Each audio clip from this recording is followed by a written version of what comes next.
Hello friends, Munmun কিচেনে তোমাদের সবাইকে স্বাগত। তো দেখো, আমি মুনমুন। আজকে আমি তোমাদের সঙ্গে আবার একটা নতুন রেসিপি নিয়ে শেয়ার করছি। তো দেখো, এটা হচ্ছে ফুলকপির পোস্ত রেসিপি। তো তোমরা ফুলকপির অনেক রকম রেসিপি খেয়েছো, কিন্তু আজকে আমি তোমাদের সঙ্গে শেয়ার করছি ফুলকপির পোস্ত রেসিপি। তো পোস্ত রেসিপি ঐতিহ্যবাহী বাঙালির একদম সেরা রেসিপি এবং স্বাদে গন্ধে কিন্তু অতুলনীয়। তো এই রেসিপিটা একবার হলেও বাড়িতে ট্রাই করে দেখো। সম্পূর্ণ রেসিপিটা দেখতে সঙ্গে থাকো এবং দেখতে থাকো যে আমি কিভাবে এই রেসিপিটা করছি। তো দেখো, তার জন্য আমি প্রথম থেকে বাজারে থেকে একটা বড় ফুলকপি নিয়ে এসেছি। এবারে এই ফুলকপিটাকে দেখো ছোট ছোট করে কেটেছি। দেখতেই পাচ্ছ, ফুলকপিটা কিন্তু বেশি বড় করবে না, একদম ছোট ছোট করে ফুলকপিগুলো কেটে নিয়েছি।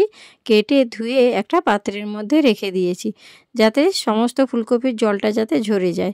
তো দেখো, এবারে একটা মিক্সির বোলের মধ্যে নিয়ে নিয়েছি 25 গ্রাম পোস্ত, এবং এই পোস্তর সঙ্গেই আমি দিয়ে দেব কিছু কাজু বাদাম। তো কাজুটা মেশানোর পর ভালো করে কাজু আর পোস্তর একটা পেস্ট বানিয়ে নেব।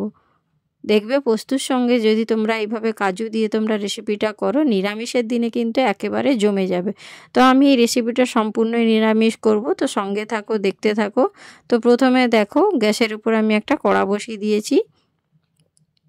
কড়ার মধ্যে দিয়ে দিলাম সর্ষের তেল। তো সম্পূর্ণ রেসিপিটা আমি কিন্তু সর্ষের তেলেই করব, তোমরাও কিন্তু এইভাবেই সর্ষের তেলেই রেসিপিটা করো।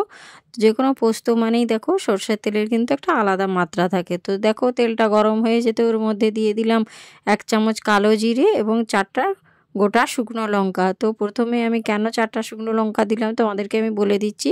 এতে আমি কোনো গুঁড়ো মশলা অর্থাৎ গুঁড়ো লঙ্কা বা হলুদ কোনোটাই অ্যাড করব না। তার জন্য আমি গোটা লঙ্কাটা আমি প্রথমেই একটু বেশি করে দিয়ে দিলাম। তো দেখো, এবারে যে কেটে রাখা ফুলকপিগুলো ছিল সেগুলো দিয়ে ভালো করে একটু নেড়ে চেড়ে ভেজে নিতে হবে। ফুলকপিগুলো কিন্তু যত ভালো ভাজা হবে এবং কষা হবে, পোস্ত রেসিপিটা কিন্তু অসাধারণ হবে। তার জন্য তোমাদেরকে মাথায় রাখতে হবে যাতে ফুলকপিটা খুব সুন্দর ভালো করে ভাজা হয়, একদম লাল লাল করে যেন ভেজে নিতে হবে। তাহলে ফুলকপির একটা হালি গন্ধ থাকে, সেটা থাকবে না। তো দেখো, ফুলকপিটা ভাজতে ভাজতে অনেকটা পরিমাণ ফুলকপিটা কমে গিয়েছে। এবারে দেখো, এটাকে ভালো করে নেড়ে চেড়ে একটু ঢাকা দিয়ে দিব, যাতে ফুলকপির যে ডাঁটিগুলো থাকে সেটা যেন একটু সেদ্ধ হয়। তো ফুলকপিটার ওপরের ফুলটা খুব তাড়াতাড়ি সেদ্ধ হয়ে যায়, কিন্তু ডাঁটিটা একটু সেদ্ধ হতে সময় লাগে। তো এইভাবে ঢাকা দেওয়ার পর দেখো, খুলে দেখতেই পাচ্ছ কতটা কমে গিয়েছে। এবারে একটু নেড়ে চেড়ে ভালো করে একটু ভেজে নেব, যাতে একটু ভালো করে ফুলকপিটা ভাজা হয়। এবারে এর মধ্যে দিয়ে দেবো স্বাদ মতো 1 চামচ লবণ। প্রথমে আমি লবণটা কিন্তু দেইনি, লবণটা আমি পরে দিলাম। এই কারণে প্রথমেই যদি আমি ফুলকপিতে লবণটা দিয়ে দিতাম, তাহলে ফুলকপি থেকে অনেকটা পরিমাণে জল বেরিয়ে যেত, তখন কিন্তু ফুলকপিটা মোটেও ভালোভাবে কষা যেত না।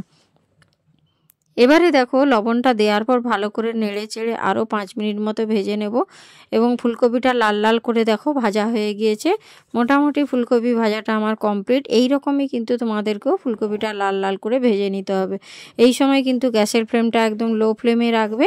এবারে এর মধ্যে দিয়ে দিচ্ছি বেটে রাখা কাজু আর পোস্ত বাটাটা, যেটা আমি মিক্সিতে বেটে রেখেছিলাম, তোমাদেরকে আগে দেখিয়েছিলাম।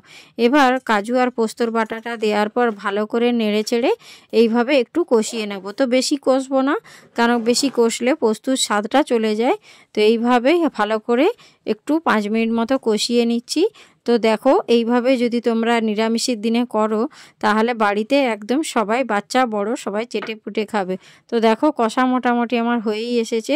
এবারে আমি এর মধ্যে অ্যাড করে দেব 1 বাটি মতো জল। যে বাটিতে আমি পোস্তটা রেখেছিলাম সেই বাটিতে মাপ করে 1 বাটি মতো জল দিয়ে দেবো। বেশি জল দিয়ে আমি পোস্তটা ফোটাবো না, কারণ পোস্তটা বেশি ফুটে গেলে দেখবে ওর মধ্যে যে পোস্তর যে একটা সেন্ট থাকে সেটা নষ্ট হয়ে যায়।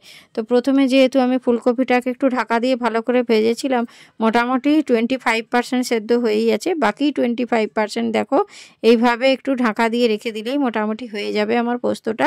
দেখতেই পাচ্ছ, পোস্তর যে জলটা ছিল সেটা একেবারেই কমে গিয়েছে। এবারে এর মধ্যে আমি অ্যাড করে দেব 1 চামচ মতো চিনি। দেখতেই পাচ্ছ, এর মধ্যে দিয়ে দিলাম 1 চামচ চিনি। চিনিটা দেওয়ার পর এর মধ্যে অ্যাড করব আমি কিন্তু কাঁচা সর্ষের তেল। কাঁচা সর্ষের তেল পোস্ততে দিলে কিন্তু রেসিপির মধ্যে একটা আলাদা স্বাদ আসে এবং আলাদা মাত্রা আসে। সেটা তোমরা আমার আগের রেসিপি যদি ফলো করে থাকো নিশ্চয়ই জানবে। তো দেখো, ফুলকপির অনেক রকম রেসিপি রয়েছে, কিন্তু আজকে আমি তোমাদের সঙ্গে শেয়ার করলাম ফুলকপির পোস্ত রেসিপি।